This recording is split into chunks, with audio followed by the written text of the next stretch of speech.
Hey, what's up? I am Paulo, and I am going to be going over how to do a conventional deadlift today. There's all types of deadlifts. We are specifically going over a conventional deadlift. Things that you probably see a lot are going to be RDLs, which are Romanian deadlifts, and sumo deadlifts. But this is probably the most popular one, I would say, and I think it is the most important to learn before you start doing the other ones. A deadlift is going to be a hinge position, and hinging is going to come from the hips. It doesn't come too much from the knees.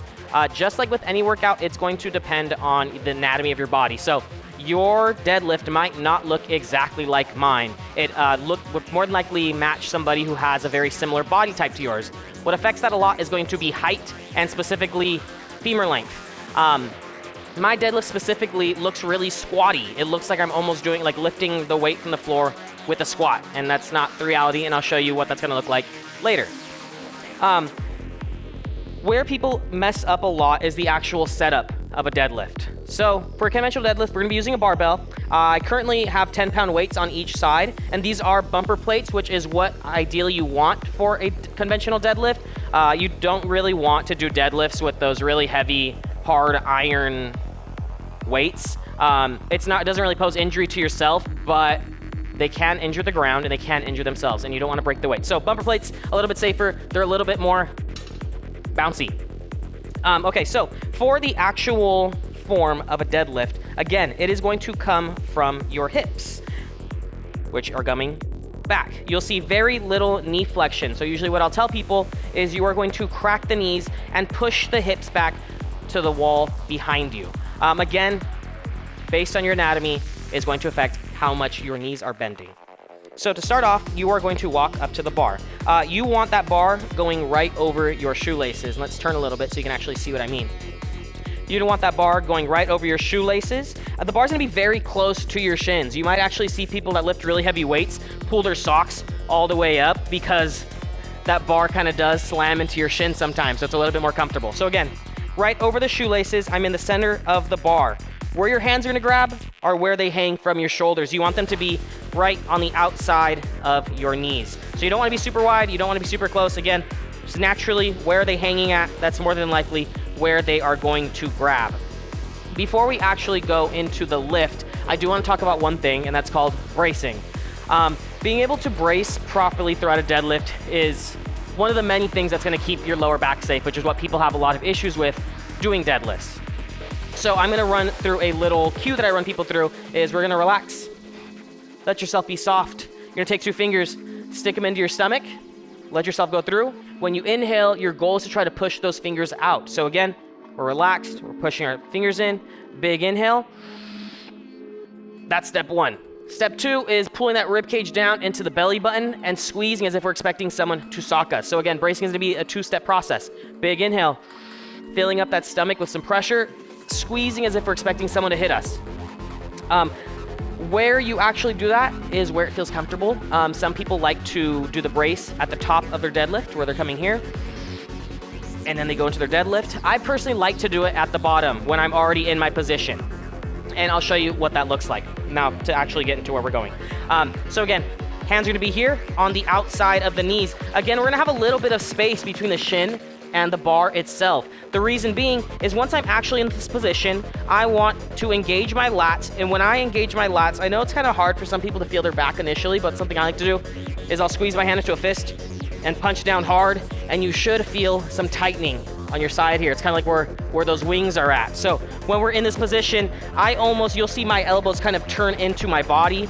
That's how I like to feel my lats. From here, you'll see, let me turn a little bit. You'll see that my butt is still really high up in the air. I actually want to drive my knees forward until my shins hit the bar. You'll notice I'm almost in that squat position. Like I said, me personally, my deadlift is a little squatty. Some people might have a higher hinge. Again, it's gonna depend on your comfort levels. You're gonna test it out, unfortunately, see what works for you. So again, I'm in this position.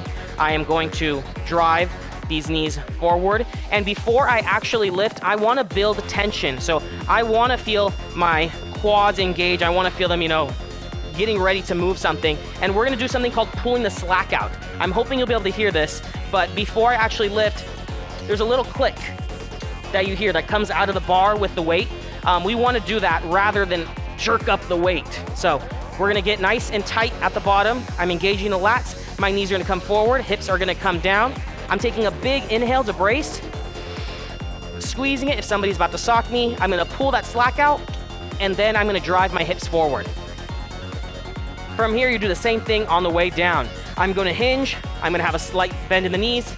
The weight's gonna end up right over the shoelaces. I personally like to reset at the bottom of every one, so you're not holding your breath the entire time you're doing this. You're exhaling at the bottom. So again, I'm gonna be a little bit dramatic about my breathing so you can hear it. I'm gonna set up, I'm gonna grip it, lats are gonna be engaged. We're gonna drive these knees forward. I'm gonna take a big inhale, pull the slack out, I hold my breath, and I exhale. What makes a conventional deadlift compared to what we see a lot is there's something called an RDL that I feel like people mix these two up, and that is a Romanian deadlift. A conventional deadlift starts from the ground. An RDL starts from a standing position. I just want to show you the difference between the two really quick. I'm not going to actually teach you or go into really big detail on the RDLs, just so you don't get confused when you're in the gym doing this and you see somebody else doing them differently and now you feel like you're doing them wrong. So RDL, typically you'll see people starting from the top. They usually use a rack to kind of pull it off, take a couple steps back with. RDL, you're staying here. That weight will not leave the ground, and you'll notice my knees aren't bending nearly as much. So conventional deadlift has to start from the ground. And again, I wanna go over those steps one more time, but I'm gonna go through more reps this time. So I'll go through the steps on the first rep. It keeps sliding away. I'm gonna go through the steps on the first rep, and then I'm gonna go kind of silent for the next 3 reps, just so you can kind of see what it looks like for me personally. So again, feet are gonna be right under the hips. They're pointed forward. I don't think it's very comfortable if you point your toes out. We're gonna pull that barbell about 2 inches away from your shin. We're gonna grab, make sure you're grabbing equally. Don't grab one out right outside of the grip. You kind of wanna make it equal from where that little textured grip starts. From here, activating the lats, I'm going to drive knees forward, getting a big brace, big inhale, squeeze as if I'm about to get socked, drive it forward. And now I'm gonna continue with my set. I'm just gonna do 3 total in silence.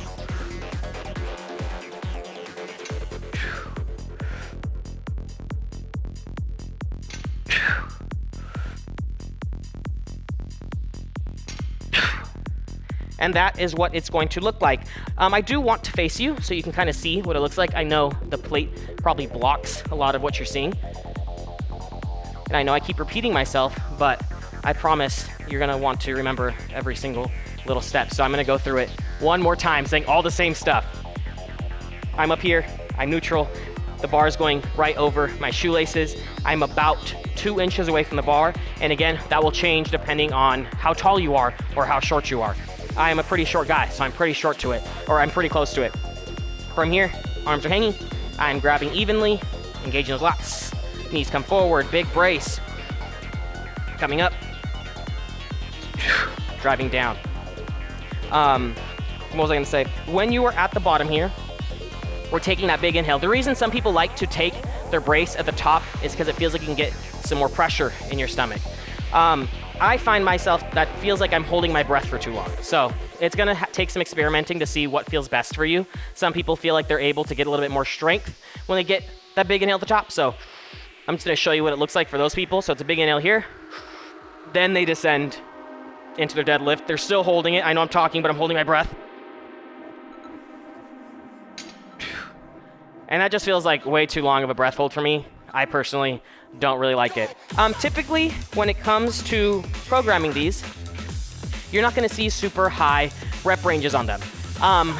It really depends on what your goals are gonna be with them, but if I was to make or give an opinion on if you're just starting these, I would start kind of in like a medium rep range of anywhere of like 4 to 8. You don't wanna be going so heavy that you're only able to do like 1, 2, or 3. How often you'll be doing them a week, again, depends on your goals. I wouldn't recommend programming them more than once, max twice a week when you're first starting off. And you're probably gonna see anywhere from like 3 to 5 sets of them. before you get into your heaviest deadlift weight, you want to make sure you are slowly going up in weight before you're ready to pick up that heaviest weight. Don't start your workout and you immediately have all the weight you can absolutely lift. It's not going to be very comfortable in your nervous system. So I would like go up by percentages. We're not going to get to the math of it, but like let's pretend my max deadlift is going to be 200 pounds. I don't want to go straight into 200. I probably want to start off with like, you know, maybe the bar or a little bit on the bar. So anywhere from like 45 to like 75 pounds, throw some weight on there, do a single set, take a nice break, do another set that's maybe at like 135. So, you know, we're slowly building up that weight until we get to our absolute maximum weight. Again, going straight into that really heavy weight is just not gonna feel fun.